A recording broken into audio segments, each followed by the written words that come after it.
আমরা লক্ষ লক্ষ নেতা কর্মীর বড় আমরা আওয়ামী লীগকেও দিতে শুনতাম এশিয়া মহাদেশের সর্ববৃহৎ ছাত্রলীগ নাকি সর্ববৃহৎ ছাত্র সংগঠন ছিল এশিয়া মহাদেশের। তারা শুধুমাত্র বাংলাদেশের না, এশিয়া মহাদেশের সর্ববৃহৎ ছাত্র সংগঠন।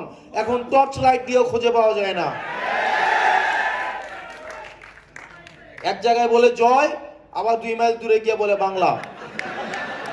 নিজেরা দৌড়ের উপরে থাকে, ব্যানারটা নিয়ে দৌড়ের উপরে থাকে, ব্যানার 4 জনে মিলে ধরার লোক নাই, একজন দৌড়ে ব্যানারটা নিয়ে দৌড়ায়, আবার বলে যে হাসিনা তোমার ভয় নাই, রাজপথ ছাড়ি নাই। এইসব লক্ষ লক্ষ নেতা কর্মী কাজে আসে নাই। 10 জন মানুষ থাকলেই, প্রয়োজনের ন্যায্যতার কাছে একজন মানুষ থাকলেই, যখন একজন ঘুরে দাঁড়ায় তখন সারা বাংলাদেশ তাকে সমর্থন দেয়।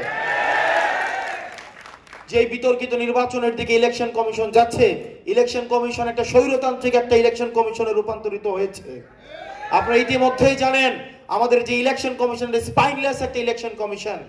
এই ইলেকশন কমিশনকে গণিমতের মাল হিসেবে নাসিরউদ্দিন ভাই ইতিমধ্যে বলেছে রাজনৈতিক দলগুলো ভাগাভাগি করে নিয়ে গিয়েছে।